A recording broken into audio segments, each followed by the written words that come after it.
Welcome back to r/Neighbors from Hell, where people share stories about their crazy neighbors. And if you are new to my channel, please don't forget to subscribe to join our amazing community. And without any further ado, let's dive right into the stories. And the first one is titled, Neighbors Tried to Leave Their Kids with My Brother-in-Law. So this is my brother-in-law's story. They live in a pretty affluent subdivision, one with a gate all around it and a fancy gatehouse to let guests in. They have had a new couple move in next door right around Christmas 19 and from the get-go have been super entitled. As an example, my sister has a trampoline with nets, a splash pad and a small inflatable kiddie pool in her yard which is fenced in with locks on the gates and has caught the neighbor trying to pick the lock to let his kids into the yard. She had to tell them under no circumstances are they allowed in their yard without permission, and this I guess was the wrong thing to say as the neighbor got all pissy and swore at my sister for being unfriendly. Well, just this last Saturday the neighbors were leaving to go somewhere fancy as both parents were dressed up pretty formal. My brother-in-law was outside working on something in the garage when the female neighbor came over with her two kids, both around 8 to 10,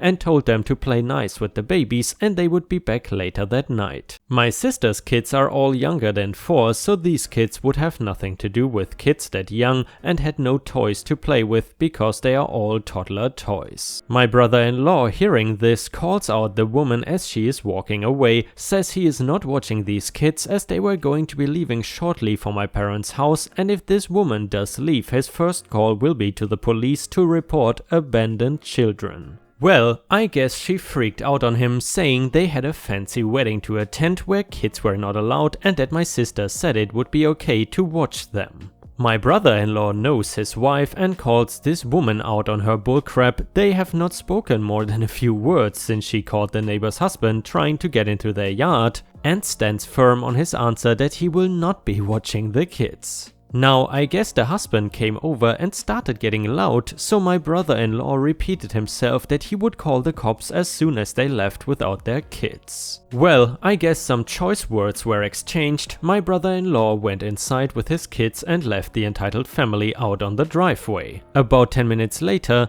he said he was getting the kids into the car to head to my parents' place and saw the woman inside her garage screaming on the phone with someone. He said when they came back home later that night, their car was still in the driveway and the lights in the house were all on. Looks like they couldn't get a free babysitter after all. And you know guys, we have read a few stories now where apparently the neighbor has the audacity to think that you as a neighbor should be a free babysitter for their children. And Ripe Stars, I'm wondering, have any of your neighbors, especially ones that you don't really know all too well, ever asked you to babysit their kids? Let us know in the comments. And the next one is titled, Woman Nearly Kills Me with a Cat. Sorry if this is in the wrong place, I wasn't sure where to put it. I was reading through another post about an allergy reaction and I remembered this interaction. To start, I am allergic to everything except food. I can be around most animals easily enough except cats. I am grossly reactive to cats, as in airway closing, cannot breathe, need either an inhaler or an EpiPen. I have been pet sitting for years and still do, though this happened about a year or so ago. I usually pet sit horses and dogs outside. Cats are fine so long as I don't touch them. No inside cats period. I like breathing and the EpiPens hurt. The cast is EB, the witch from hell, me, Magical M, best friend who was helping, FF family friend who I am pet sitting for. So, FF asked me to house sit for her, no problem, she has 3 dogs and 2 horses, love her pets, they are a wonderful group. My best friend M was helping with one dog who needed meds for the first night. The dogs were outside and we were having a glass of wine outside, totally allowed. FF left it for me with a thank you note.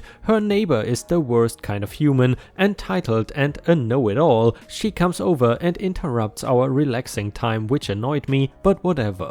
EB, who the hell are you? Me, I'm OP and I'm pet sitting for FF. EB, pet sitting? Me, yep. All 3 dogs and 2 horses. M is really quiet by nature, she just watches. EB, well, I'm going out of town tomorrow and you need to take care of my cats. I stared at her for a few seconds, brain.exe reboot complete. Me, sorry I cannot. EB, why not? Me, I'm allergic to cats, I don't watch them. Her face screwed up and she looked like someone had stuffed something up her butt. Very odd looking, and I'm not sure how I managed not to laugh at her. EB, you're a liar, allergies are not real. Me, blank stare, no, I assure you they are real. EB, you just want attention and people to pity you. Me, whatever, I'm not watching your cats. End of discussion. She walked off and I figured that was the last of it. M and I went back to chatting and she asked me if I was going riding in the morning to train one of the horses. I was about to reply when I looked over my shoulder just in time to get hit in the face by something large and fluffy. I dropped my wine and reached up and grabbed hold of whatever it was. EB,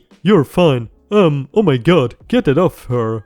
M, raising her voice above a whisper, is out of the ordinary. Her screaming is reason to panic. I pushed away and fell out of my chair to the deck. I looked up as my throat, face and hands are starting to itch. I see a very fluffy grey cat. This thing had to be close to 15 to 20 pounds. M, OP, are you okay?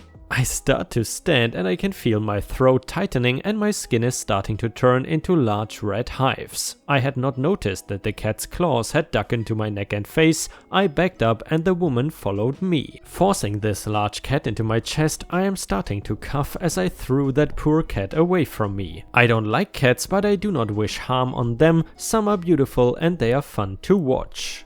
EB, stop lying, you're faking it and you hurt my cat. You will pay any injuries to my baby. She's allergic, you idiot. Get away from her. EB was still coming after me as I tried to get past her in the house to get my purse. My purse had my inhaler and EpiPen inside it. She blocked me and pushed me away from the back door. By now I cannot really breathe easily. I am coughing and trying to breathe deeply, which is not working. Normally I have time to get my inhaler between being around the cat and getting away from it. Normally. The longer it takes, the worse it gets. M got past her and into the house and brought out my purse. I pulled out my inhaler and tried to take a deep breath but couldn't. I looked at M and she later told me that I had a look of panic on my face. EB is still screaming about how I am lying and trying to fake it for attention. I ended up sitting on the deck and I have tears going down my face. I was scared, I admit it. M got into my bag and uncapped the EpiPen and stabbed me in the leg with it. I taught her how to use it a long time ago. I got stung by a bee out on a ride and had to use it years earlier. It hurts, but I figured I liked breathing more and pain was the least of my problems. It took full effect and I could draw in a good breath, just enough to fight back. Me? You stupid woman, look what you did. How dare you? You're still lying. I'm not, you stupid Karen. Who the hell can fake this? I held out my hands, which were starting to swell, and my neck and face were swelling from the cat's claws and fur. My eyes were itching and starting to close. My skin was turning a dark red as the hives raised from my skin. I looked really bad, I guess, since M was dialing 911. Me? I would be calling the police. This is assault. Now, I couldn't see enough to know her reaction. M told me she went a bit pale and pushed me as she ran away. I couldn't get up and sat there trying not to cry, since that would make it harder to breathe. M stood behind me and I leaned back on her legs and waited as she talked to 911. I ended up in the hospital for 5 days to get the swelling down and my breathing back to normal. Called FF and apologized to her since M and my parents were taking care of the animals and I hadn't gotten a chance to work with her horses like I promised. She said to hell with the training and pets and wanted to make sure I was okay. She is an amazing person, but I still felt bad. She was paying me to be there, but I was not there. Police came by to find out what happened since I filed an initial report and M and I told them our version. She got arrested for assault and battery. She went to court and the judge disagreed with her defense that I was faking it and allergies are not real. He sentenced her to a year community service and damages to me. Brand new set of EpiPens and she paid my medical bills. I have pet sit for FF many times since, and EB was told that if she comes onto FF's property, I will call the police and she will sue her for trespassing. The property now has no trespassing signs to make sure that she will be arrested. She hasn't come near me or FF since. Thank God. And guys, I gotta say, I am really curious where this stupid notion that allergies are not real comes from. But then again, I am not really too surprised because nowadays there are so many conspiracy theories out there, so maybe that is just one of them. Either way, if you enjoy my videos, please don't forget to like the video and maybe even post some star emojis in the comments if you wanna go the extra mile and support my channel. Thank you so much in advance. And the next one is the title story, and it is titled Neighbor Poison's Dog Gets What Is Coming to Him. First post, long time lurker here, but I believe you guys would like this story. This is not my story, but of a good friend of mine, let's call him Mitch, whom I have known for many years now. This happened 15 years ago when Mitch and I were both 16 years old. Mitch has two younger brothers at the time, 14 and 15 years old. Mitch and his brothers had the most beautiful golden lab, always friendly, a bit lazy as labs can be, loved everybody, truly a great dog. The neighbor though hated the dog, something about its fur getting in his lawn when it shed. I live in a warm Mediterranean country, so dogs tend to shed a lot here. Something about it barking during siesta. In any case, the neighbor was being a little whiny bitch about it. Now, Mitch's parents are of the quiet type, trying to accommodate. They even put a fence inside their own yard to keep the dog in the other side of the yard facing the property of the other neighbor that had no issues with their dog, and also kept the dog inside during siestas, and Mitch and his brothers would brush the undercoat regularly during the summer months to limit any shedding. To make a long story short, one day they come back home after a day trip and they find the dog convulsing and foaming in their yard, dying soon after. They immediately knew what happened, as the telltale signs of a poisoned dog were all too familiar to the father, as he had witnessed it time and time again in his youth when the local police would poison stray dogs during the 50s and 60s to contain an outbreak of rabies. Mitch and his brothers were inconsolable. Their parents confronted the neighbor, who without admitting guilt said something along the lines, "The dog had it coming." The parents, for reasons unknown, probably to avoid any prolonged legal battle or just to put an end to the story, decided not to press charges, which forced Mitch and his brothers to take the appropriate action they believed the neighbors deserved. I am not saying that I condone what they did, but let's say that as a dog lover, it still brings a smile to my face 15 years later. They waited patiently for 3 days after the event when the neighbor and his wife, their children had moved out a few years prior, went out for the night. Small parenthesis, all three were and still are some of the kindest and most thoughtful boys and men that I know, but I regress, they waited for the neighbors to go out for the night, and that is when they broke into the house and started to systematically destroy everything the neighbors owned. Electronics, furniture, drapes, carpets, bed linen, everything. They spent a good 1 hour in the neighbor's house wreaking havoc. He later told me that it was very meticulous and systematic. They all three were crying and just moving on to the next object to break or shear or tear. They then sat outside the porch and waited. Sometime later the neighbor comes back home and they just stare at him and smile, waving to him as he enters his house with his wife. He never pressed charges either. Mitch's parents now have 3 golden labs in the yard and have always had dogs since then. As far as I know, they never really had issues with the neighbor either. And guys, I'm curious, what do you think about this revenge? Do you think it was too much or was it justified? Let us know in the comments. And the next one is entitled Neighbor Hates the Smell of Fire Pits and Thinks He Controls the Outside World. Short time lurker, first time poster, so hopefully my formatting is alright. This happened years ago, but I have recently found this sub and decided I may as well share. The cast is EN entitled Neighbor, and the background, so we live on a decent sized lot for the area and built an outdoor fire pit because who doesn't like fire? This had two purposes. First, and mainly, that we love to sit out and enjoy a warm fire and occasionally roast marshmallows, and we finally have a large enough space to have a good fire pit. Second was to give us a way to get rid of studs and wood lath without paying to haul it away. We are restoring an essentially abandoned house and we're in the early stages involving demoing some walls and rearranging the layout back how the house originally was before the horrible work that was done since the house was split over the past 70 years. Tons of very old dried wood to burn. We kept any really old studs for reuse, but a lot was the 1950s or later. The story: within a month of setting up the fire pit, EN climbs up our fence to look over and yells at us to put the fire out, that the smell was bothering him. Us being neighborly obliged and doused the fire. For a few months we continued to burn and kindly put the fire out whenever he complained, but then he declared war and called the fire department on us. The fire department came and told us that recreational fires are allowed, but unless we are actively cooking, it was not a recreational fire and was not legal. Since we were not cooking at this time, we had to put it out, so we did. Now, we only burned when we were cooking, and knowing EN couldn't make us stop, but we didn't want to be the a-holes who moved in and caused trouble, so the next time EN told us to put the fire out, I tried to have our first and last friendly conversation about it. I told him that we will try to keep the fire down to at most once a week so it doesn't get too bothersome, and entitled neighbor then responds that he will let us burn once a month and on holidays. I tried explaining he wasn't letting us do anything, just that I was being polite by limiting our fires, but he was having none of it. To fully understand what an uncaring a-hole EN is, during this conversation he mentions that we were unneighborly by putting up a fence immediately after moving in. We have 2 dogs, but then comments that he put up a few small panels of fence facing our house a while ago